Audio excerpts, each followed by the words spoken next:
नमस्कार, मैं हूं अंकिता सिंह और आप देख रहे हैं सिटी बिग न्यूज। भाजपा के वार्ड 14 के प्रत्याशी घनश्याम गोयल से सिटी बिग न्यूज ने खास मुलाकात की। बता दें कि उन्होंने पहले भी वार्ड 14 से पार्षद का निर्दलीय चुनाव लड़ा था, जिसमें वो दूसरे नंबर पर रहे थे। गौरतलब है कि घनश्याम गोयल इस बार फिर वार्ड 14 से भाजपा के चुनाव चिन्ह पर लड़ रहे हैं। भाजपा की तरफ से प्रत्याशी होने की वजह से वो खुद को वार्ड 14 का तगड़ा दावेदार मानते हैं। अभी हम लोग हैं वार्ड नंबर 14 के सेक्टर 13 स्थित और हमारे साथ है घनश्याम दास जी, जो बीजेपी के कैंडिडेट हैं वार्ड नंबर 14 से। उनसे जानते हैं, पिछली बार इन्होंने निर्दलीय रूप में चुनाव लड़ा था, इस बार पार्टी के टिकट पे लड़ रहे हैं, किस तरह का इनका अनुभव है। हाँ जी, पिछली बार भी आपने चुनाव लड़ा था निर्दलीय, इस बार आपको पार्टी की टिकट है, भारतीय जनता पार्टी की। जनता पार्टी ने मेरे को टिकट दिया है और मैं उनका बड़ा शुक्रगुजार हूँ। पिछली बार चुनाव में तो यहाँ 16,000 वोट थे और मैं 2 नंबर पर रहा था। माननीय हमारे दोस्त डॉक्टर महेंद्र जुनेजा जी, जो अब बीजेपी भी है वार्ड 17 से, वो यहाँ से विजेता हुए थे। क्या अब इस बार डॉक्टर जुनेजा का भी आपको पूरा समर्थन मिलेगा? वो भी भारतीय जनता पार्टी से हैं और मैं भी भारतीय जनता पार्टी से हूँ और हम खुल के एक दूसरे का समर्थन कर रहे हैं। अब तो अपोजिशन वाले तो कोई बात ही नहीं है, एक ही पार्टी से पूरा समर्थन मिल रहा है। और आप देखेंगे भी, परसों हो या कल, हम जब भी नामांकन भरेंगे आपको महसूस होगा कि यहाँ वो हमारे साथ कितना सपोर्ट है। इस पर जब सिटी बिग न्यूज ने उनसे बातचीत की तो उनका कहना था कि जनता आने वाले चुनाव में भाजपा को विकास के मुद्दे पर ही जिताकर आगे भेजेगी, क्योंकि बीजेपी ने पूरे देश में चौमुखी विकास किया है। जैसे आप यहाँ से जीत के निकलते वार्ड नंबर 14 के लिए किस तरह के विकास कार्य आप समझते कि लेके आएंगे और किस तरह की समस्याएं हैं यहाँ पे? देखिए, मेरे को गोलीबाजी तो आती नहीं। जो विकास कार्य की जरूरत है लोगों को, तो पब्लिक को तो आना ही नहीं चाहिए।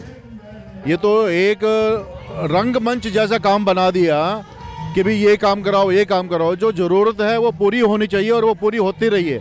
अभी भी तो बीजेपी गवर्नमेंट ने काम करवाए हैं ना, ऐसा कुछ नहीं है। जो कोटा मिला वो भरपूर रूप से गवर्नमेंट ने लगाया है और सबको दिखाई दे रहा है और सबको महसूस भी हो रहा है।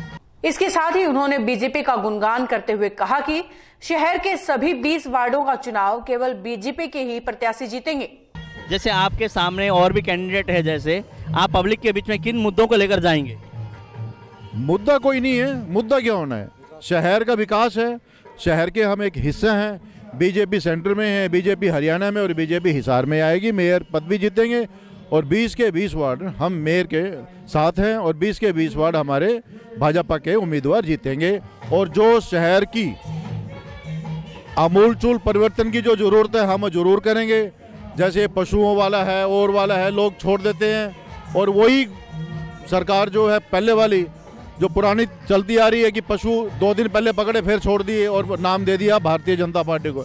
ऐसा भारतीय जनता पार्टी का कभी भी कोई सोच नहीं रही है और ना ही वो करते हैं। और हिंदुस्तान में जब एक ही स्टेट में बीजेपी थी और अब पूरे हिंदुस्तान में फैली हुई है, तो इसका लोगों ने अच्छे से स्वागत किया और लोगों को पता है कि काम करने वाली यही सरकार है। इस पर जब उनसे एनहांसमेंट को लेकर सवाल किया गया तो उन्होंने कहा कि एनहांसमेंट के मुद्दे पर जो लोग रोटियां सेक रहे हैं वो इस मुद्दे पर आम जनता को गुमराह कर रहे हैं। जैसे सेक्टर वासी बहुत वर्षों से दुखी है एनहांसमेंट को लेकर, उस तरह के वो मुद्दे हैं आपके बीच, और क्या उनको भी हल कराएंगे आप? ये बात आपकी बिल्कुल जायज है कि सेक्टरवासी बहुत सालों से दुखी है, लेकिन वो दोष दे रहे हैं बीजेपी को। एनहांसमेंट एक ऐसी तकलीफ है जो कि आम आदमी को समझने नहीं दिया जा रहा।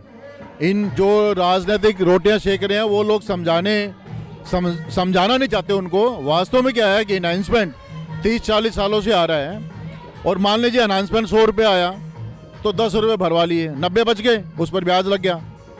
2 साल बाद, 1 साल बाद, 3 साल बाद फिर एनहांसमेंट आया, फिर 100 रुपये आया, फिर 10-20 रुपये भरवा लिए। ऐसे ये 3-4-5 बार दोहराया गया।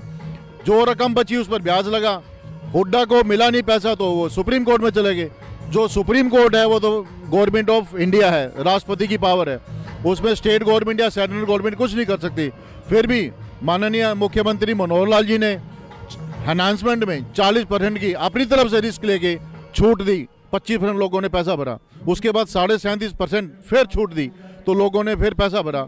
अब भी रिकैलकुलेशन के लिए वो तैयार है, बशर्ते कि वो सही रूप से आए, क्योंकि एनहांसमेंट ही बीजेपी ने खत्म किया है और किसी ने नहीं किया। बीजेपी गवर्नमेंट ने हरियाणा में हरियाणा सरकार ने अनाउंस किया है कि नए सेक्टरों में कहीं भी कोई अनाउंसमेंट नहीं आएगा और बड़े लिखित रूप में है और ये कभी भी कोई इशू नहीं रहेगा। लेकिन जो ये 30-40 सालों से आ रहा है, पिछली सरकारों ने जो अनाउंसमेंट किया हुआ है उसको लोग मुद्दा बना के सिर्फ राजनीतिक रोटियां सेकने के लिए और आम जो हमारी एक शरीफ जनता है जो उसको बरगला करने के लिए ये लोग ऐसे मंच पर इकट्ठे हुए हैं कि अनाउंसमेंट के नाम पर वोट मांगे जाए।